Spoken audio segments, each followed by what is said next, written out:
السلام علیکم ورحمۃ اللہ وبرکاتہ۔ حدیث نمبر 641۔ ابو سلمہ کہتے تھے کہ ہمیں جابر بن عبداللہ انصاری رضی اللہ تعالی عنہ نے خبر دی کہ نبی کریم صلی اللہ علیہ وسلم کی خدمت میں عمر بن خطاب رضی اللہ تعالی عنہ غزوہ خندق کے دن حاضر ہوئے اور عرض کی، یا رسول اللہ، قسم اللہ کی، سورج غروب ہونے کو ہی تھا کہ میں اب عصر کی نماز پڑھ سکا ہوں۔ آپ جب حاضر خدمت ہوئے تو روزے افطار کرنے کا وقت آ چکا تھا۔ نبی کریم صلی اللہ علیہ وسلم نے فرمایا کہ قسم اللہ کی، میں نے بھی تو نماز عصر نہیں پڑھی ہے۔ پھر آپ بطحان کی طرف گئے، میں آپ کے ساتھ ہی تھا۔ آپ نے وضو کیا، پھر عصر کی نماز پڑھی، سورج ڈوب چکا تھا، پھر اس کے بعد مغرب کی نماز پڑھی۔ حدیث نمبر 642۔ عبدالعزیز بن صہیب نے حضرت انس رضی اللہ تعالی عنہ سے بیان کیا، انہوں نے کہا کہ نماز کے لیے تکبیر ہو چکی تھی اور نبی صلی اللہ علیہ وسلم کسی شخص سے مسجد کے ایک گوشے میں چپکے کان میں باتیں کر رہے تھے۔ پھر آپ نماز کے لیے جب تشریف لائے تو لوگ سو رہے تھے۔ حدیث نمبر 643۔ حمید طویل نے بیان کیا کہ میں نے ثابت بنانی سے ایک شخص کے متعلق مسئلہ دریافت کیا جو نماز کے لیے تکبیر ہونے کے بعد گفتگو کر رہا تھا۔ اس پر انہوں نے انس بن مالک رضی اللہ تعالی عنہ سے بیان کیا کہ انہوں نے فرمایا کہ تکبیر ہو چکی تھی۔ اتنے میں ایک شخص نبی کریم صلی اللہ علیہ وسلم سے راستے میں ملا اور آپ کو نماز کے لیے تکبیر کہی جانے کے بعد بھی روک کے رکھا۔ حدیث نمبر 644۔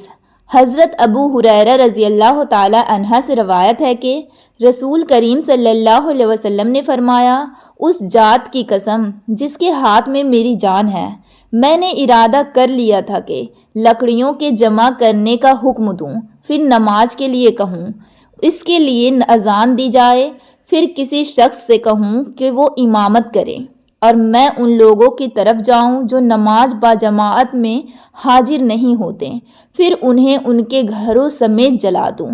اس ذات کی قسم جس کے ہاتھ میں میری جان ہے، اگر یہ جماعت میں نہ شریک ہونے والے لوگ اتنی بات جان لے کہ انہیں مسجد میں ایک اچھی قسم کی گوشت والی ہڈی مل جائے گی یا 2 عمدہ کھرہی مل جائے گی تو یہ عشاء کی جماعت کے لیے مسجد میں ضرور حاضر ہو جائیں۔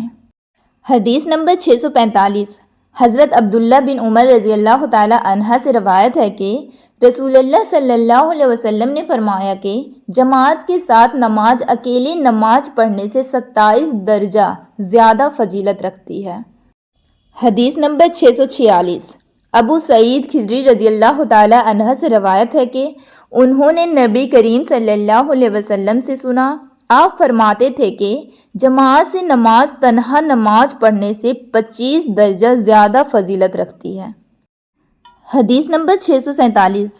ابو صالح نے کہا کہ میں نے حضرت ابو ہریرہ رضی اللہ تعالی عنہ سے سنا کہ نبی صلی اللہ علیہ وسلم نے فرمایا کہ آدمی کی جماعت کے ساتھ نماز گھر میں یا بازار میں پڑھنے سے 25 درجہ زیادہ بہتر ہے۔ وجہ یہ ہے کہ جب ایک شخص وضو کرتا ہے اور اس کے تمام آداب کو ملحوظ رکھ کر اچھی طرح وضو کرتا ہے، پھر مسجد کا راستہ پکڑتا ہے اور سوائے نماز کے اور کوئی دوسرا ارادہ اس کا نہیں ہوتا، تو ہر قدم پر اس کا 1 درجہ بڑھتا ہے اور 1 گناہ معاف کیا جاتا ہے، اور جب نماز سے فارغ ہو جاتا ہے تو فرشتے اس وقت تک اس کے لیے برابر دعا کرتے رہتے ہیں جب تک وہ اپنے مصلی پر بیٹھا رہے۔ کہتے ہیں کہ اے اللہ اس پر اپنی رحمتیں نازل فرما، اے اللہ اس پر رحم کر، اور جب تک تم نماز کا انتظار کرتے رہو گے گویا تم نماز ہی میں مشغول ہو۔ حدیث نمبر 648۔ سعید بن مسیب اور ابو سلمہ بن عبد الرحمن نے خبر دی کہ حضرت ابو ہریرہ رضی اللہ تعالی عنہ نے کہا کہ میں نے نبی کریم صلی اللہ علیہ وسلم سے سنا، آپ صلی اللہ علیہ وسلم نے فرمایا کہ جماعت سے نماز اکیلے پڑھنے سے 25 درجہ زیادہ بہتر ہے، اور رات دن کے فرشتے فجر کی نماز میں جمع ہوتے ہیں۔ پھر ابو ہریرہ رضی اللہ تعالی عنہ نے فرمایا کہ اگر تم پڑھنا چاہو تو سورہ بنی اسرائیل کی یہ آیت پڑھو، ان قرآن الفجر کان مشہودا، یعنی فجر میں قرآن پاک کی تلاوت پر فرشتے حاضر ہوتے ہیں۔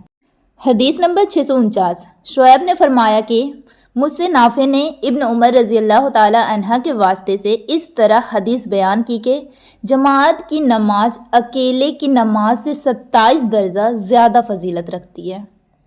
حدیث نمبر 650، آمش نے بیان کیا کہ میں نے سالم سے سنا، کہا کہ میں نے ام دردہ سے سنا، آپ نے فرمایا کہ ایک مرتبہ ابو دردہ آئے، بڑے ہی خفا ہو رہے تھے۔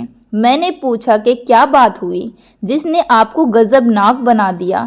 فرمایا اللہ کی قسم، حضرت محمد صلی اللہ علیہ وسلم کی شریعت کی کوئی بات اب میں نہیں پاتا سوائے اس کے کہ جماعت کے ساتھ یہ لوگ نماز پڑھ لیتے ہیں۔